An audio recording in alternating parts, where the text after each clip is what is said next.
¿Qué tal? Pues bienvenidos a esta nueva edición de Veridiálogos, este espacio donde nos atrevemos a pensar en voz alta, a preguntar y responder lo que nos interesa, explorar verdaderamente lo complejo más allá de la retórica fácil y de las respuestas prefabricadas. Y lo hacemos todos desde una perspectiva evangélica, comprometida con la verdad y con el discernimiento que nos da el conocer la palabra, las escrituras y también, desde luego, el Espíritu Santo. Y lo hacemos como cada semana, lo hacemos con la ayuda de nuestro amigo Memo Peña, que es, como siempre, un gusto verte. Memo, ¿cómo estás? Muy bien, muy amable por tu saludo e introducción. Pues aquí ya listos, preparados para atacar el siguiente tema, ¿verdad? Que hoy ¿De vamos a qué estar vamos a hablando. hablar? Hoy vamos a estar hablando acerca del nicolaísmo, ¿verdad? Y cómo ha ido cambiando los sistemas de gobierno o estos modelos de organización corporativa en la iglesia cristiana, ¿verdad? Entonces, como sabes, el nicolaísmo aparece precisamente en el libro de Apocalipsis, ¿verdad? Donde el Señor Jesús elogia a las iglesias por odiar las prácticas de los nicolaitas. Eso viene en el capítulo 2, en los versículos 6 y 15, ¿verdad? Prácticas que también el Señor declara odiar, ¿verdad? Entonces, ¿qué significa este nicolaísmo, verdad? Bueno, la palabra nicolaísmo viene de Nicao, ¿verdad? Es donde viene también la palabra que es la marca de los tenis, estos Nike, ¿verdad?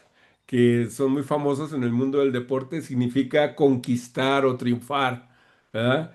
Y Laos, ¿verdad? Que significa pueblo, ¿verdad? Entonces, el nicolaísmo, pues lo podemos decir, es el arte de alguna manera de manejar o de conquistar al pueblo, ¿verdad? O de tener dominio sobre él, ¿verdad? Entonces, de lo que nos está hablando el Señor es de que aquí se está presentando un espíritu religioso dominante, ¿verdad? De que está imponiendo reglas que son ajenas a la voluntad, ¿verdad? Y a la guianza del espíritu. Ese es el problema, ¿verdad? Donde se va erigiendo una élite, ¿verdad? De personas, van subiendo y se erigen como líderes y en un principio son líderes autoproclamados, ¿verdad? Y ya después se va creando toda una estructura, pero la cual es ajena a los propósitos de Dios, ¿verdad? O a los propósitos mismos de la iglesia, ¿verdad? Entendiéndose la iglesia como la eclesía, como esta comunidad, ¿verdad? De los que han sido llamados o de los que han respondido de una manera positiva al evangelio, ¿verdad?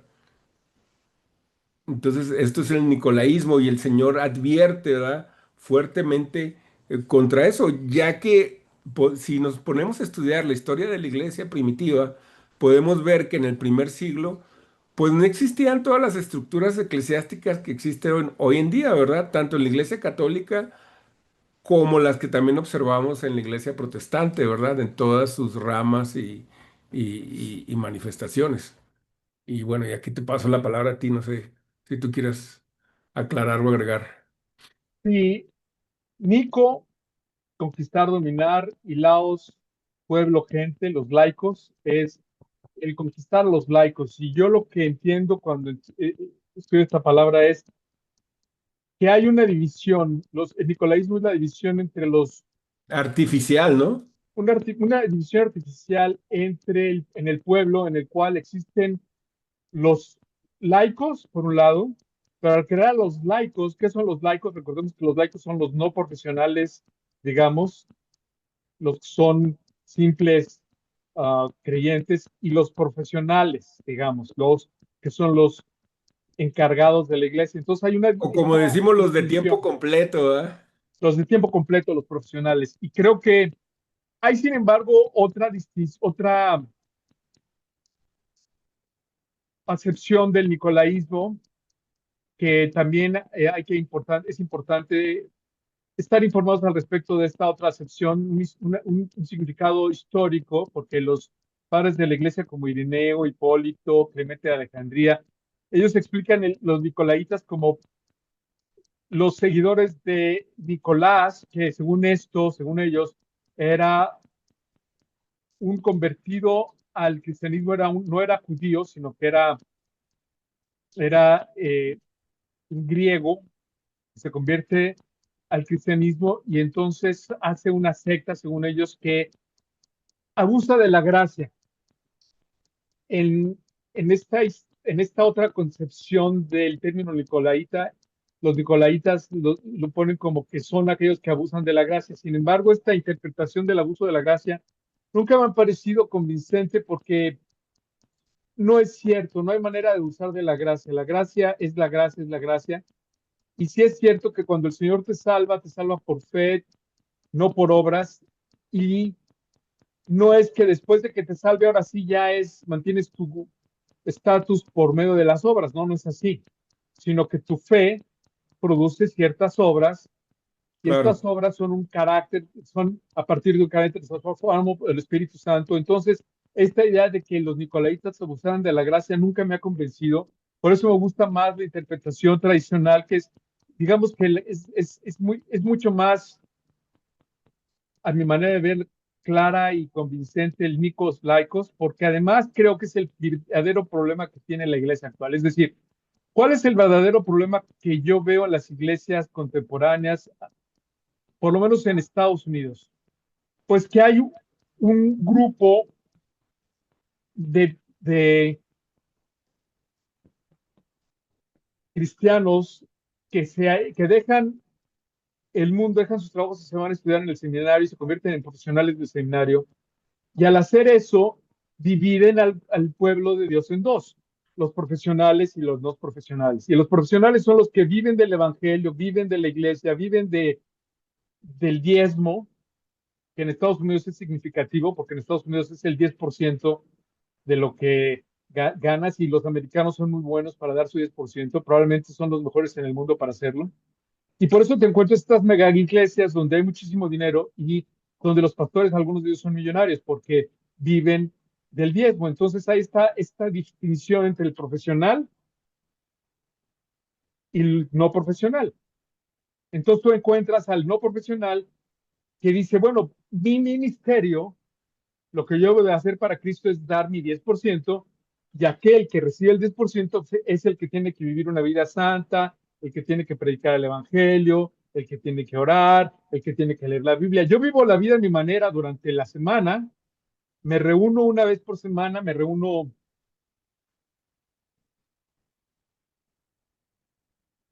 en mi congregación, doy mi diezmo, pero el que realmente vive la vida cristiana es aquel. Entonces, esto hace una perversión del cristianismo, porque entonces tienes dos clases de cristianos, ¿no? El cristiano calentabancas, que nada más da su diezmo el fin de semana, y el otro que sí vive una vida intensa, entregada a Dios, pero que la vive también porque hay un incentivo económico. Y entonces, en ese sentido, el problema que yo veo que es que los hermanos que hacen eso aman a Cristo. Yo no digo que no, la gente que se dedica al evangelio y que se va y deja sus trabajos, porque a mí me consta que hay hermanos que tú también los conoces, ¿no?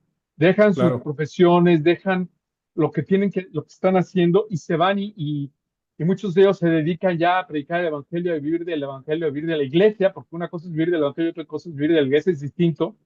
Sí, claro. No, Y inclusive yo cuando vivía en Canadá estaba en esa posición. Yo era pastor de jóvenes y se me daba un sueldo muy mínimo, pero se me daba, ¿verdad? Pero de ahí empezaron otros conflictos. Yo pienso que esto que tú estás narrando es cuando ya la iglesia se está alejando de la sencillez apostólica y va perdiendo también poder espiritual. ¿Cuál era la sencillez apostólica? Bueno, los apóstoles, ¿verdad? Los que tuvieron un contacto, ¿verdad? Directo con el Señor y eran su círculo íntimo, pues formaron comunidades donde había un liderazgo compartido, ¿verdad? O sea, había una pluralidad de ancianos, ¿sí? Que eran los líderes de la iglesia y que eran reconocidos de una manera espontánea. No había como un procedimiento para nombrar ancianos, ni el que diera más dinero, ni el que fuera más guapo, ni el que tuviera más conectes políticos, ¿no? Sino que la misma comunidad reconocía a alguien, ¿verdad? por su antigüedad, por su caminar con el Señor, no sé, y eran guiados por el Espíritu, ¿verdad? Y nombraban a los ancianos. También tenían reuniones que eran guiadas por el Espíritu Santo, ¿no? La mayoría de sus reuniones y sus decisiones eran guiadas por el Espíritu Santo. Y aquí viene otro problema, ¿verdad? Que es el sacerdocio de todos los creyentes, ¿verdad? La palabra, nos habilita, ¿verdad? Y está en Primera de Pedro 2:9, para todos ser sacerdotes. O sea, eso ya rompe, ¿verdad? Con todos los esquemas religiosos impuestos por el hombre. Es lo que vino a hacer el Señor Jesús, ¿verdad? Es parte de su obra.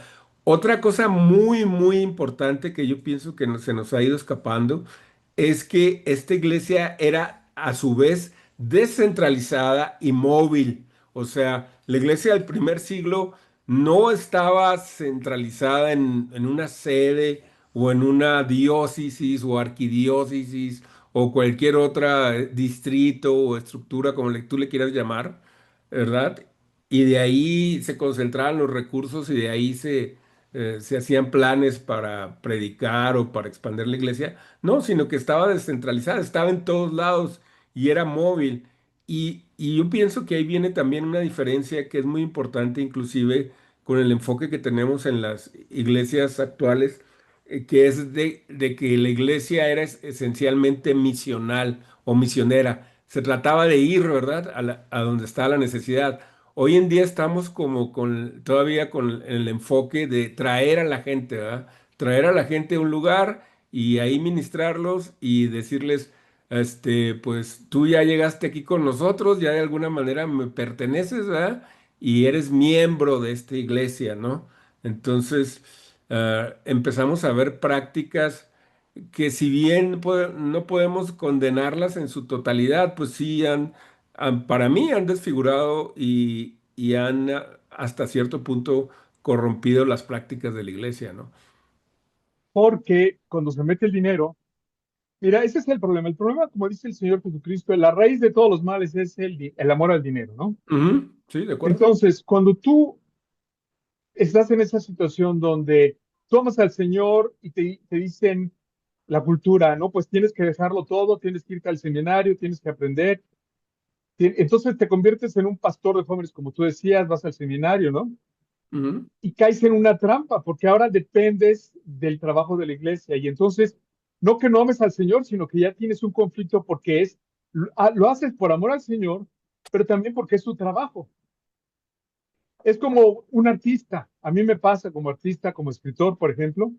Cuando yo escribo porque me gusta, porque me nace, soy un verdadero artista en el sentido de que no soy un profesional del arte, sino que yo me expreso por medio del arte y no ujú, estoy dependiendo del arte. Cuando yo me dedicaba a ser pintor, porque yo tuve mi tiempo de ser pintor de brocha gorda, artístico, no, de pintura de cabellete, digamos, tuve un tiempo que me dediqué a vender mis pinturas.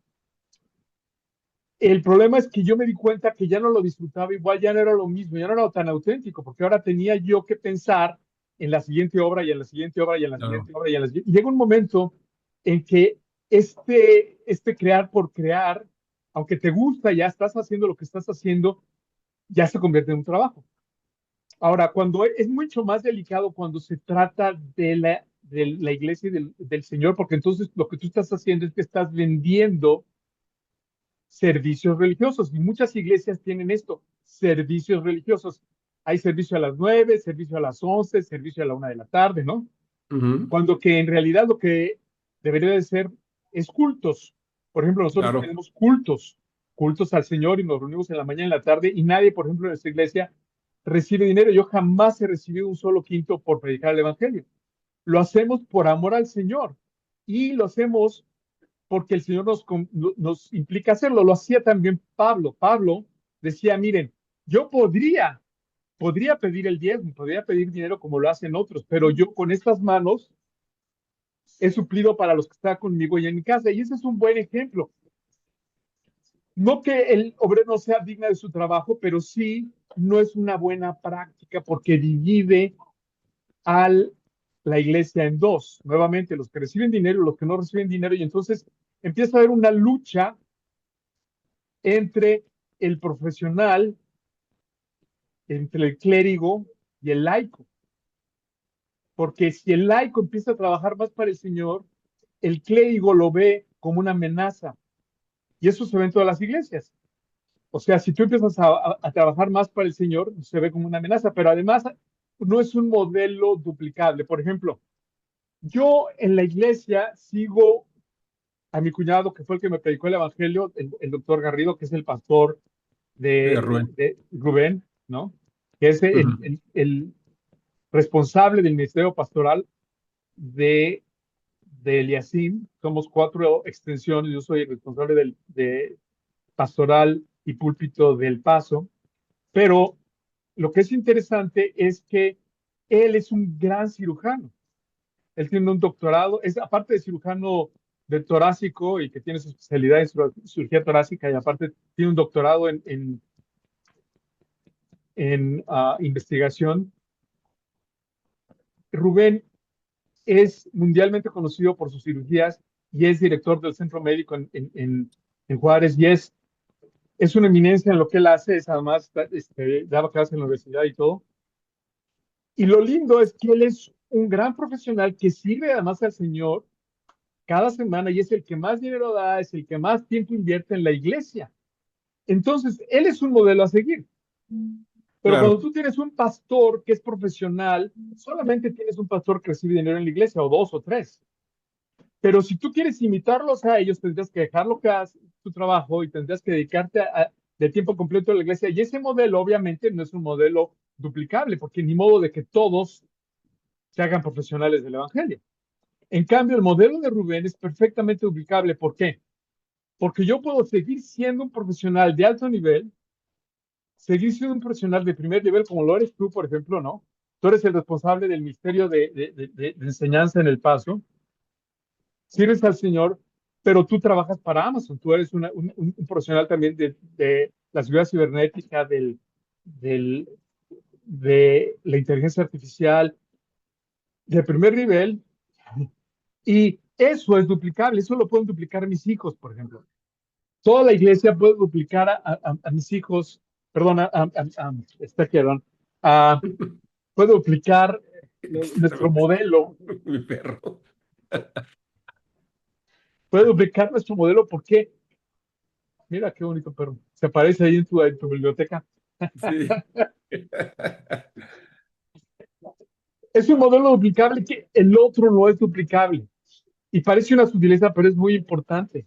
Mira qué belleza de perro. Sí, está interrumpiendo aquí. A ver, Pecas. Sí, sabes que yo pienso que algo pasó porque el modelo que dejó el Señor Jesús era un modelo donde el creyente común, como tú dices, era el que se encargaba o era ungido, ¿verdad? Para hacerse cargo de la mayoría de los ministerios. Entonces, todo iba fluyendo muy bien y bajo la dirección del Espíritu Santo hasta que el hombre metió su carne, ¿verdad? Y ahí surgieron, yo digo, dos elementos esenciales que empezaron con, pues digamos, de alguna manera con la corrupción o con el degradamiento, ¿no? De la iglesia original. Es el edificio como tal, ya una vez que empezaron a separar un edificio para reunirse, empezaron los problemas. ¿Por qué? Porque el edificio, si tú te fijas en la mayoría de las iglesias, y, y no estoy hablando en específico de ninguna, pero en la mayoría de las iglesias, van a comprar un edificio, van a construir un edificio, les quita el tiempo, el sueño y los recursos a toda la congregación, ¿verdad? Hay que dar dinero, hay que buscar terreno, hay que esto, hay que lo otro, y el edificio llega a ser una cosa que le sorba el seso a todo el mundo, ¿verdad? Y, y yo pienso que quita demasiada atención del verdadero llamamiento del Señor. Y otra es ya la estructura, como tú dices, las estructuras que van surgiendo, ¿verdad? O sea, si algo nos queda claro, ¿verdad? De la vida del Señor Jesús, es que Él llamó a gente común, ¿sí? Él llamó a gente común a ser transformados por el poder del Evangelio y los llamó, ¿verdad?, a anunciar. Esa fue la gran comisión. Todo lo que habían visto, todo lo que habían vivido, para transformar a otros. Pero nunca les dijo, ¿verdad? hagan este tipo de estructuras, sino que les dijo lo contrario, ¿verdad? No hagan, ¿verdad? Como se hace en el mundo, ¿verdad? Que unos dominan sobre otros, ¿verdad? Sino que les dijo, ¿verdad? Nuestro modelo, el modelo del reino de Dios es la servidumbre, ¿verdad? El que quiera ser mayor o el que quiera destacar tiene que convertirse en siervo de los otros. Eso fue lo que nos enseñó el Señor Jesús. Totalmente contracultural, ¿verdad? Pero yo pienso que conforme fue aumentando el número de creyentes en la iglesia cristiana primitiva y se fueron volviendo las cosas más complejas, empezaron a surgir todas estas estructuras y todas estas necesidades, ¿verdad? Y cuando la iglesia dejó de ser perseguida, yo pienso que ahí fue donde ya se dio el inicio ya de la consolidación de todas estas estructuras que son ajenas, ¿verdad?, al mensaje original y a la Sí, revelación. como dice ahorita Joe, efectivamente, las iglesias empezaron en las casas, ¿no? Por eso Ujú. Pablo decía, salúdame a la iglesia que se reúne en la casa de Priscila y Aquila, salúdame a la iglesia que se reúne en la casa, porque es realmente la comunidad, es una comunidad sencilla que surge de una realidad que es el sacerdocio del creyente. Esa es una Ujú. doctrina. Nosotros somos real sacerdocio, nación santa, pueblo adquirido por Dios para anunciar las riquezas de aquel que nos llamó a su luz admirable. Es decir, el creyente, cuando tú crees, tú te conviertes en hijo de Dios porque recibes a Cristo en el corazón, cuando tú realmente te entregas, recibes el Espíritu Santo, tú te Ujú. conviertes en hijo de Dios porque el Hijo de Dios, Cristo, viene a vivir en ti y el Espíritu Santo entonces es el que te habilita para ser santo, para mejorar, es el que te conecta con Dios y además eres sellado con el Espíritu Santo de tal manera que eres hijo de Dios y ambos bandos, los ángeles de ambos bandos te reconocen ya como hijo de Dios y empieza a haber un cambio en ti porque existe en la transformación personal del Espíritu Santo, la mediación del Espíritu Santo y desde luego tú empiezas a ver ese cambio en cómo piensas, cómo sientes y esta realidad es la que te convierte, es la que nosotros decimos que nos habilita para ser reyes y sacerdotes en el reino de Dios. Ahora, el problema fue históricamente cuando la iglesia crece y llega un momento en que se convierte en una amenaza para Roma y entonces Roma lo acepta el César mismo, Constantino, en el siglo IV, en el 325, hacen el concilio y entonces se tuerce el asunto porque se convierte en piramidal. Y una de las cosas que hace Constantino es que le quita los impuestos a la iglesia y si eres iglesia ya no pagas impuestos al imperio de romano. Y esto de los impuestos es muy interesante porque en Estados Unidos también, cuando tú te haces organización religiosa, cuando te haces iglesia, adivina qué, tienes un estatus diferente de impuestos y puedes deducir todo. No tienes que pagar impuestos. Entonces, si yo me registrara como asociación religiosa, yo podría deducir los gastos no nada más de la iglesia donde nos reunimos, sino los gastos de mi casa y podría decir muchos impuestos, mis viajes y muchas cosas. No, Y entonces me imagino que eso ha sido fuente de muchos abusos, ¿no? Porque, terribles. ¿Por qué? Porque además hacen negocios alrededor. Lo que me he dado cuenta es que en Estados Unidos la iglesia se convierte en negocio, pero no nada más de servicios religiosos, sino de guardería, de escuela, de de inclusive todo. muchos, al nivel de que ya por ejemplo, los pastores compran aviones para poder rentarlos.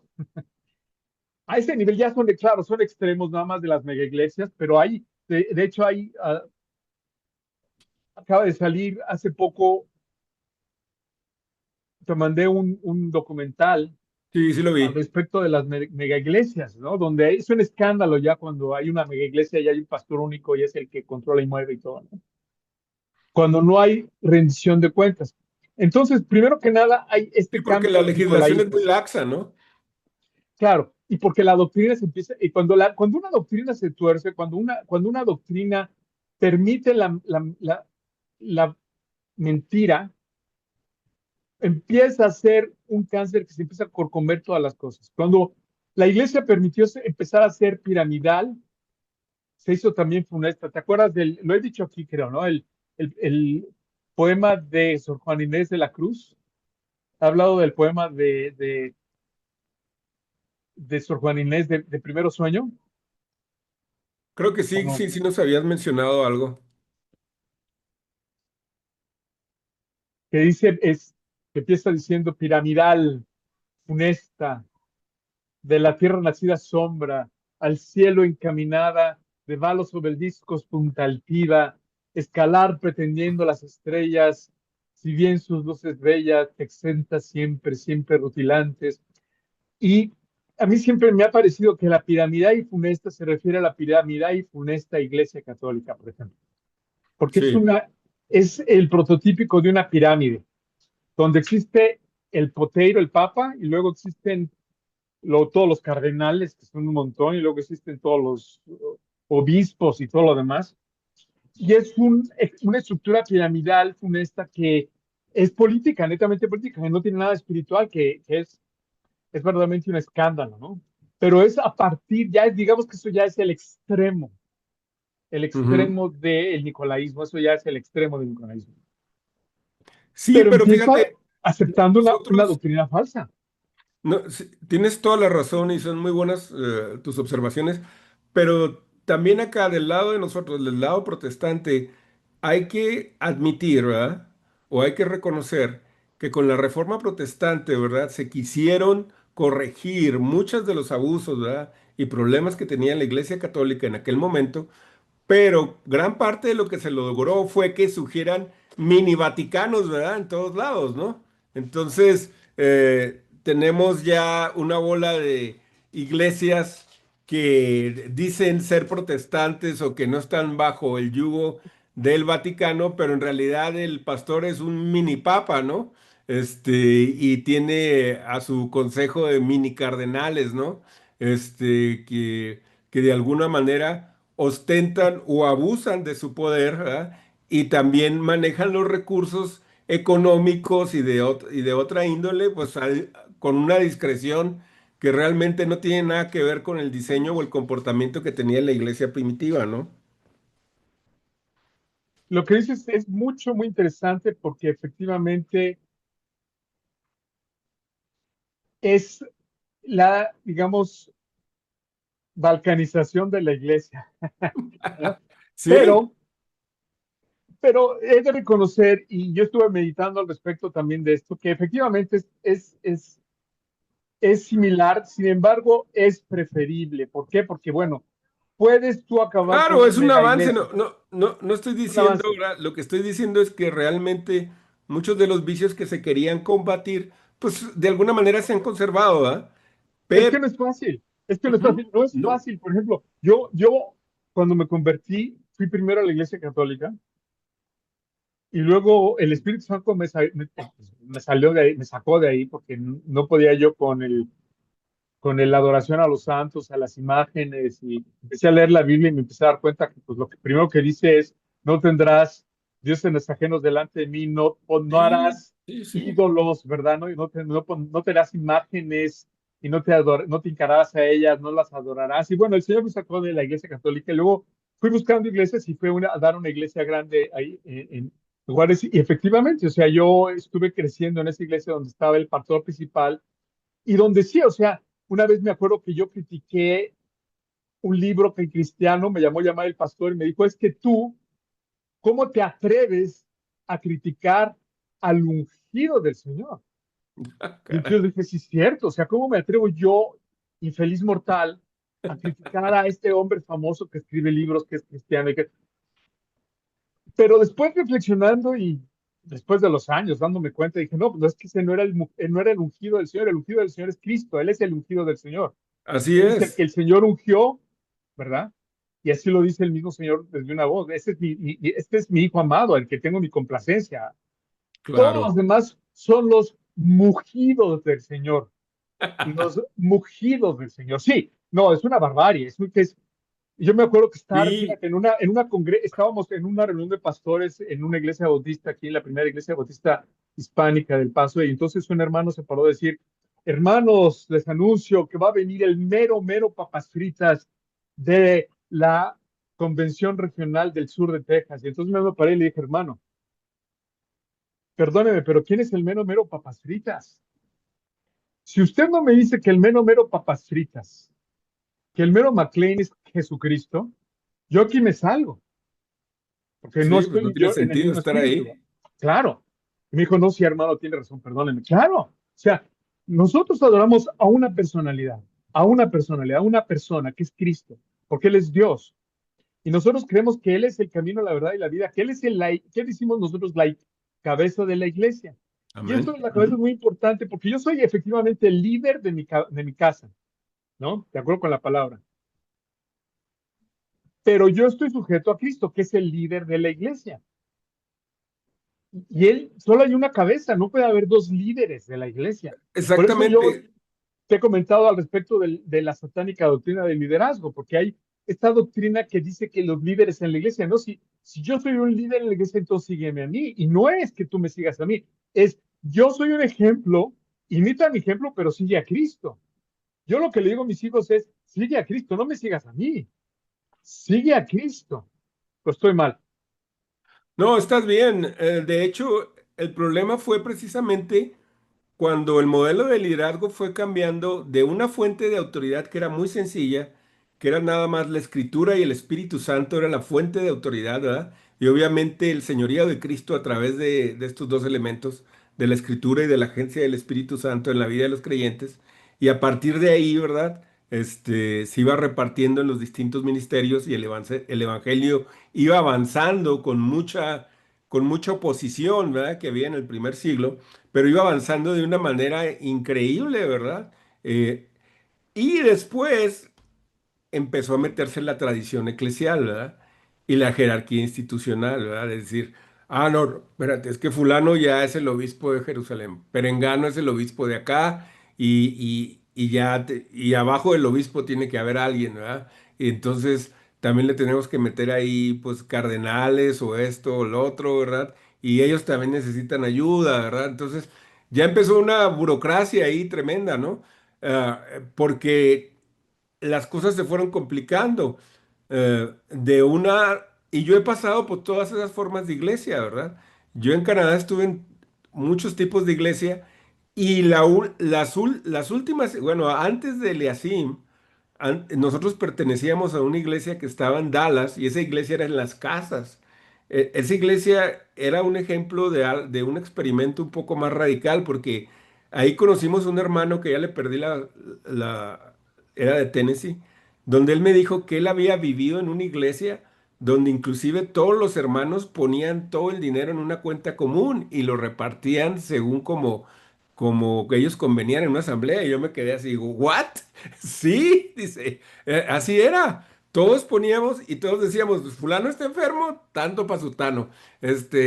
La casa de Perengano necesita reparación, reparémosla. Digo, y los otros que decían, pues no, si tú no te gustaban, no le entrabas, si no eras parte de la iglesia. Dice, así de sencillo. Dice, pero todos los que Wow. estábamos ahí, y yo me quedé, wow, ¿y cuánto duró eso? Dice, pues yo me tuve que ir de ahí, pero dice, todo el mundo estaba, pues había conflictos, pero al final todo el mundo se sometía porque era muy transparente el asunto, dice, todo estaba a la vista de todos, ¿verdad?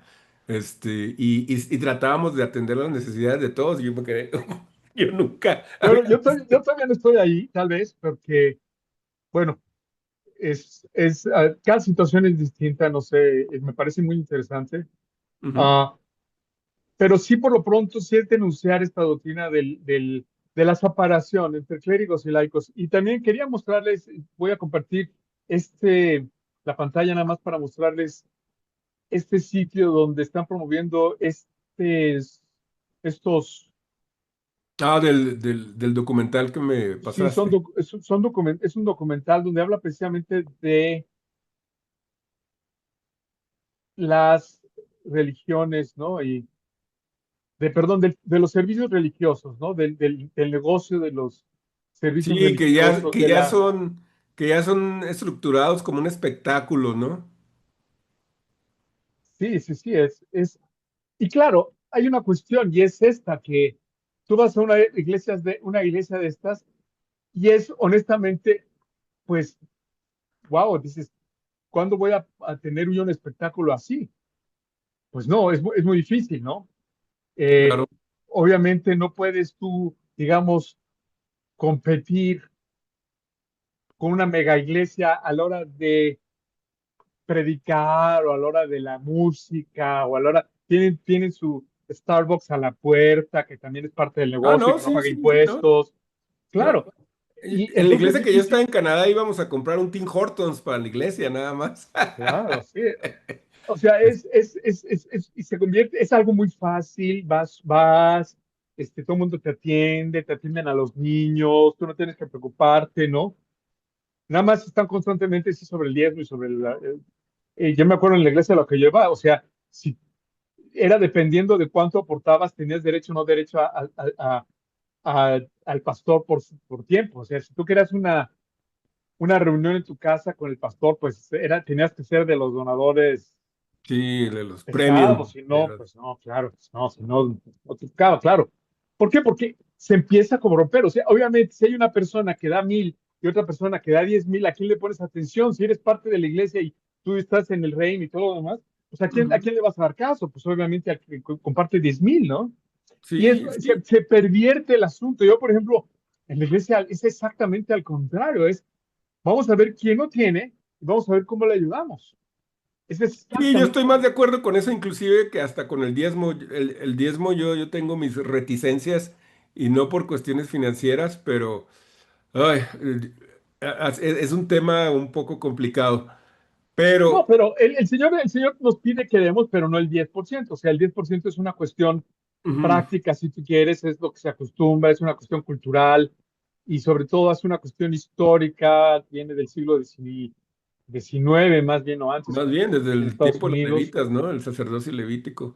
Sí, se lo agarraron de los levitas, ¿no? Pero en realidad, pues no es bíblico, das lo que, si tú haces las cuentas con en el Antiguo Testamento tenemos que dar el 25%, ¿no? Pero aquí lo importante es sí entender que esta doctrina del nicolaísmo se refiere al gobierno de la iglesia y a la distinción entre los clérigos y los laicos y a la distinción que eso implica entre los profesionales, los que reciben dinero y los que no. Porque cuando Oye, alguien recibe dinero, tú tienes que hacer una diferencia. Cuando tú recibes dinero, tú tienes que mostrar por qué recibes el dinero, claro, ¿no? ¿por qué ¿Por lo qué estás recibes dinero? desquitando, Pero no? el problema está en que entonces tú tienes que servir más que los demás. Y eso le robas a la gente la posibilidad de servir. Por ejemplo, en nuestra iglesia, como nadie recibe dinero, todo el mundo tiene que trabajar porque todos, si no se hace, si alguien, por ejemplo, la otra vez me decía, es que necesitamos que alguien se encargue de los adolescentes. Yo le dije a esta persona, hermano, ese es el Señor diciéndole que se tiene que encargar de los adolescentes. ¿Por qué? Porque esto no es un negocio, no es una organización, uno ve una necesidad y uno la suple. Ujú. Y por eso es que todo el mundo tiene que tener un ministerio, todo el mundo tiene que tener un servicio. Hay estas iglesias donde el pastor es el todólogo, ¿no? Es el de la enseñanza, es el del evangelismo, es el del ministerio pastoral, el del púlpito, es el de la adoración, ¿no?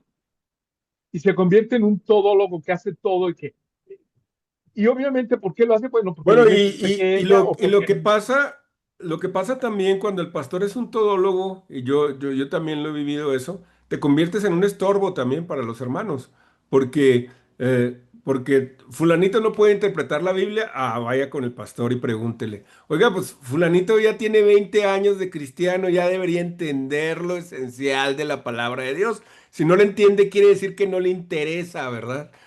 O que no ha entendido de qué se trata esto, ¿no? Este, tener 20 años, y a mí me ha tocado, ¿verdad? Me ha tocado casos de esos y no lo digo para denostar a nadie, sino que porque es el sistema, es lo que crea el sistema, ¿verdad? Y hay otro punto también muy importante que pienso que no hemos tocado, que es debido a estas estructuras que son ajenas al plan de Dios, la percepción del público de la iglesia es muy baja, ¿me entiendes? Ha sufrido o se ha erosionado, ¿me entiendes? Porque la gente dice, eso que lo que tú predicas es un negocio y nomás nos quieren sacar dinero, ¿verdad? Y tú le dices, pues no, te estoy presentando la vida eterna, te estoy presentando la solución a tu problema más grande. Y él dice, no, Mira nomás qué carros trae tu pastor, hombre. Hay unos que tienen hasta avión. Dice, pues, ¿qué tiene que ver eso con la vida eterna, no? Y realmente no tiene nada que ver. No, y esto que tú dices es muy cierto porque yo pienso que es una de las principales piedras de tropiezo para el evangelio, para el crecimiento del reino, por lo menos en Estados Unidos. Por lo menos en Estados Unidos. Quiere decir que en Latinoamérica, en México, en Latinoamérica, ser pastor de tiempo completo es heroico. No es lo mismo que en Estados Unidos, ¿verdad? No, no, hay algunos que sí, pues Híjole, sí. se las bien negras, o sea, los pobres hermanos, o sea, yo he visto, pero también se hace se hacen unos vicios muy espantosos. Yo me acuerdo de un hermano queridísimo, que ya murió el hermano, hace muchos años en Puebla. El hermano era el pastor y la esposa es la que trabajaba, Sí, no, no, que terrible. tampoco es correcto, tampoco debe de ser. O sea, nosotros estamos llamados a ser los proveedores de nuestra casa, pero pues, si el hermano, oye, con lo que ganaba de pastor, pues no le iba a alcanzar para nada, ¿no? Obviamente, ¿no? La hermana Mm. tenía que entrarle y tenía que suplir porque pues no había de otra manera. Y eso es algo muy común, lo tienen. Pero lo más grave del asunto es que es una trampa, no es de mala corazón, es que cae en una trampa. En Estados Unidos, por ejemplo, ya llegan situaciones donde, en primer lugar, es un profesional que tiene que ir Sí, de la universidad al a la seminario. universidad, ¿no? Mm. Entonces, son gente que las Tiene que llaman estar para que, ordenado. sí, son gente que las llaman que acaban de salir de minar, los llaman para que empiecen a ser pastores secundarios o pastores terciarios o diáconos que sea en una iglesia, para que al final ellos se hagan cargo, ¿no? Mm. Así es como empieza el asunto, o que de plano andan buscando pastores por todo Estados Unidos, No, cartas de recomendación yo y viví ese currículum, caso en, como un profesional. yo, cuando yo vivía ¿Qué en es Gatineau, eso? Quebec, me encontré con unos hermanitos de Colombia que venían promocionando o que traían un ministerio de una iglesia, Church of God. Entonces, yo les ayudé a empezar la congregación y yo les ayudé en el ministerio de enseñanza. Entonces, de repente ellos me dicen, ¿sabe qué, hermano? Pues queremos platicar con usted porque yo en ese tiempo estaba soltero, ¿verdad? Ya conocí a Adriana, pero todavía no éramos ni novios. Entonces yo venía de Juárez a Canadá y así me la pasaba. Y luego me dicen de repente, sabe que pues nosotros somos de esta denominación que se denomina Church of God y no sé qué, y está basada en Tennessee, y pues ya le echamos el ojo, mire, le tenemos una propuesta. La idea es que nosotros empezamos esta congregación y usted se queda de pastor, ¿verdad? Pero tiene que ir un año o le podemos hacer express 6 meses al seminario, que está en no sé qué parte de Tennessee, Chattanooga o no sé dónde. Y luego dice, usted va a tener un sueldo y aquí viene cuándo, va a firmar un contrato. Inclusive va a tener un auto, pero... Y yo les dije, bueno, pues eso no suena tan mal, pero ¿qué tal la parte doctrinal? ¿Yo puedo predicar lo que Dios me diga? ¿Yo puedo predicar, moverme como el Señor me indique? No, dice, usted va a estar bajo un tutor y ese tutor está bajo otro obispo y no sé qué, toda una jerarquía y él le aprueba sus mensajes, dice. Y si hay algo que no le gusta, pues él inclusive lo puede quitar del ministerio, ¿verdad? Y le puede rescindir su contrato. Y le dije, ¿sabe qué, hermano? Le digo, todo lo que estamos hablando no creo que tenga que ver nada con lo que el Señor Jesús nos habló. Le digo, usted me está hablando de otra cosa. ¿Cómo? Pues es que usted es cristiano, ¿no? Le digo, ¿y usted también? Le digo, esto es un negocio, le digo, esto es una contratación profesional, le digo, esto no.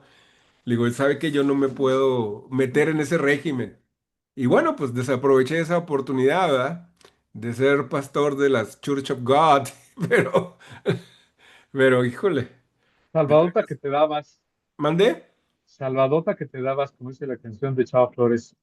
Sí, sí, No, tremendo. en realidad sí, y claro que lo tienen que hacer así, ¿por qué? Porque se maneja mucho dinero, y en Estados Unidos sí hay mucho dinero, ¿no?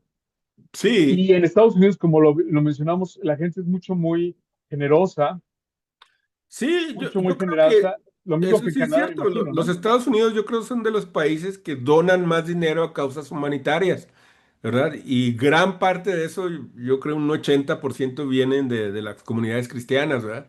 Este, eh, sí son muy generosos, eso sí es cierto. Y el problema es pues la opacidad que hay en el manejo de los recursos, ¿verdad? ¿No? Este, Y que generas calentabancas. Ese es el principal problema, porque yo lo he visto mucho, o sea, se convierte en una especie de catolicismo en el cual existe el profesional nuevamente y existe el que no es profesional y que está para dar, cree que su ministerio es dar su diezmo, caerse con su cuerno, que al fin y al cabo eso es lo que él hace, ¿no? Y el otro es el que es el que tiene que orar, es el que tiene que vivir una vida santa, es el que sí, tiene que trabajar, es el que tiene que predicar el evangelio. Y entonces se convierte efectivamente en un cristianismo light, sí, o haciendo o se una promueve en un cristianismo light. analogía con la arquitectura de sistemas, es una arquitectura cliente-servidor, ¿no? Ey, Es una arquitectura cliente-servidor donde tú te conviertes en el cliente sí, y el y pastor es el servidor, ¿verdad? Y tú le mandas una señal, le metes dinero y es como un vending machine también, ¿no? Le metes una sí, moneda, le picas un botón y sale un refresco, ¿no? Entonces, y aquí, entonces tú te conviertes también en un proveedor de servicios que estás al pendiente y estás al servicio de lo que el otro quiere escuchar.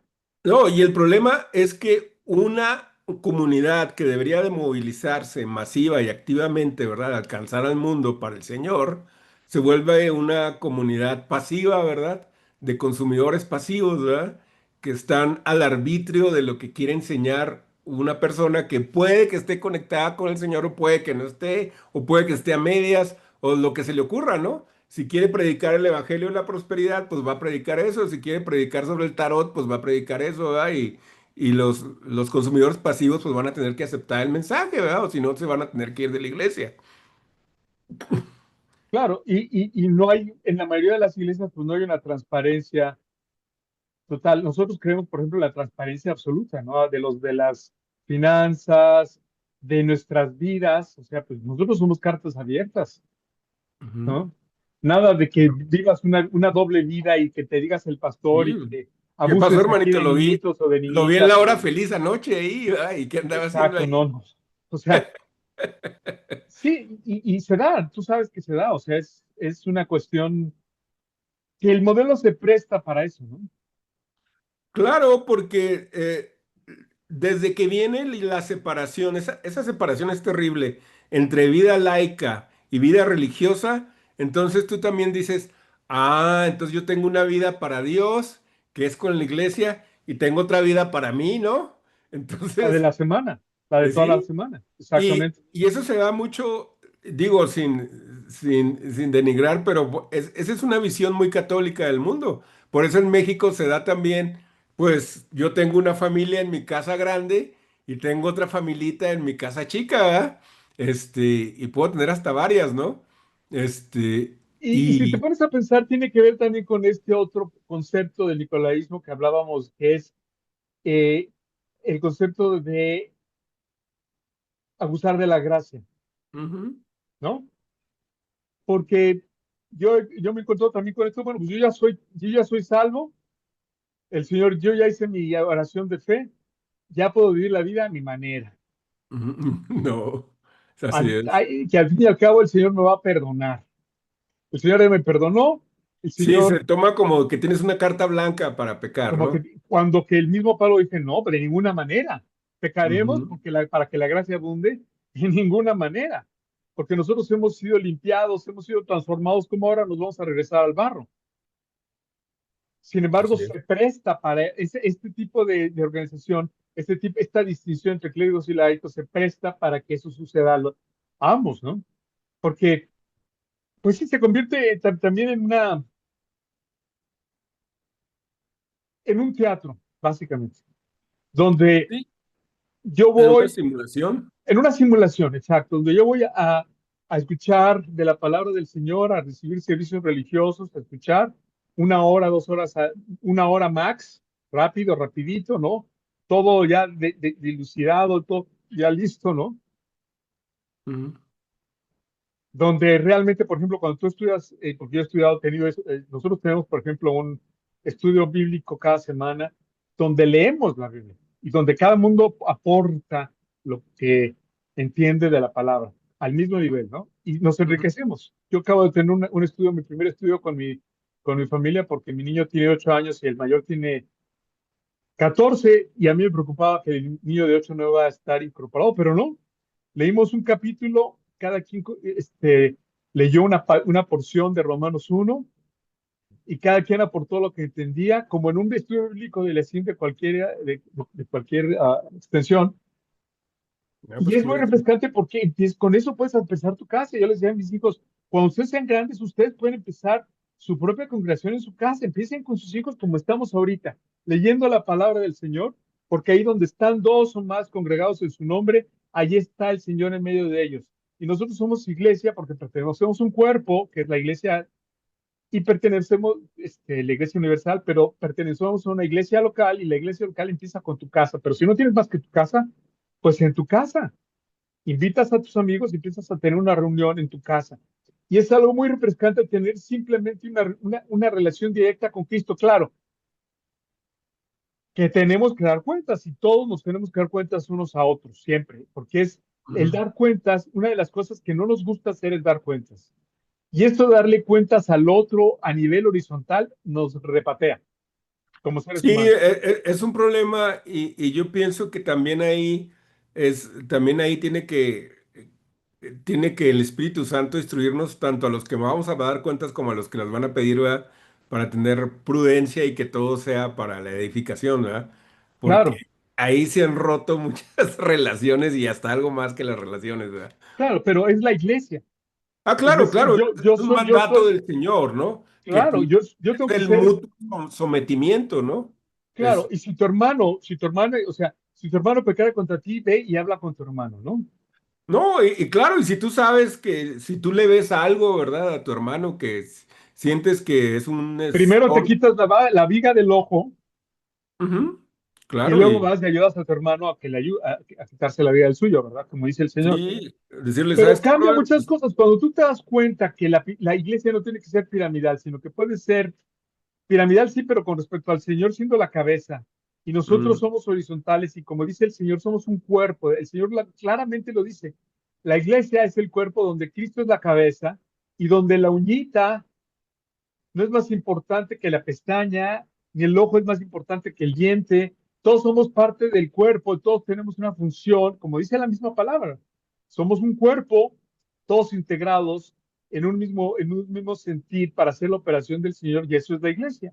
Cuando eso se pierde, dice, se convierte en una pirámide donde está el pastor principal, el pastor secundario, el pastor terciario, el pastor, no, ya se perdió. Y cuando existe el pastor único, esta figura del pastor, porque existe él, que es el pastor. Cuando yo me presento y digo, no, pues es que soy el responsable del ministerio pastoral, me dicen, señor pastor, que yo les digo, no, en la iglesia nosotros decimos, bueno, yo soy el pastor inglés, el pastor alemán, el pastor francés, el pastor, el viejo pastor belga, porque en realidad nosotros nada más le ladramos a las ovejas. Nosotros, los del ministerio pastoral, le ladramos a las ovejas. El verdadero, el que tiene el callado, el que realmente te cuida, el que realmente te protege, el que te conoce, el que te ama profundamente es Cristo. Y Él es tu cabeza, Él es tu rey, Él es tu líder y Él es al que tienes que acudir.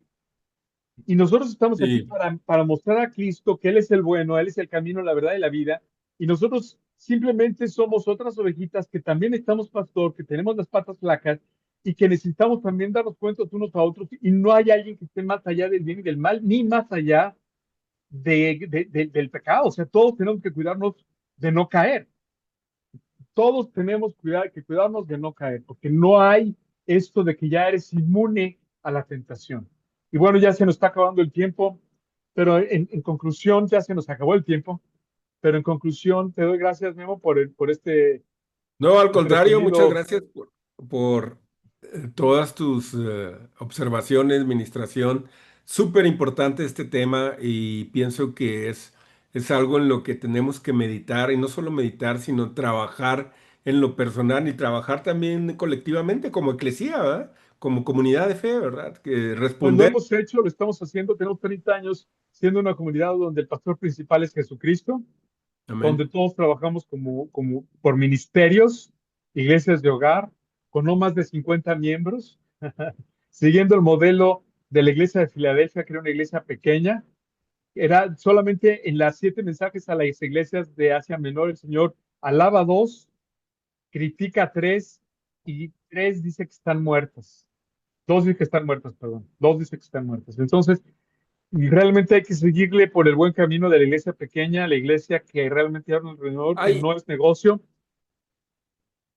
ujú, Y hay pues, un autor que no es muy conocido y tiene un libro muy bueno que se llama Caminos Olvidados, es Alan Hirsch, y es precisamente él habla en pocas palabras, después les doy más datos, en pocas palabras habla del regreso al modelo apostólico, ¿verdad? Es, claro, y, y muy bien. también él motiva a la iglesia a que salgamos, ¿verdad? Que no nos encerremos en el edificio, ¿verdad? Sino que salgamos a compartir con la gente, así como le haces tú en el Uber, ¿verdad? O así como debemos de estar nosotros dando testimonio a todo aquel que pensemos que es capaz de recibir o que, pues, por alguna circunstancia el Señor no lo pone enfrente, ¿verdad? Excelente. Pues gracias, Memo. Nos vemos la semana que viene. Contrario, Que Dios los bendiga. Cuídense mucho. un abrazo para Hasta la Joe también. próxima. Un abrazo, Joe. Bye bye. Nos Saludos, vemos. Nos vemos en la bendiciones. próxima. Gracias. Bye.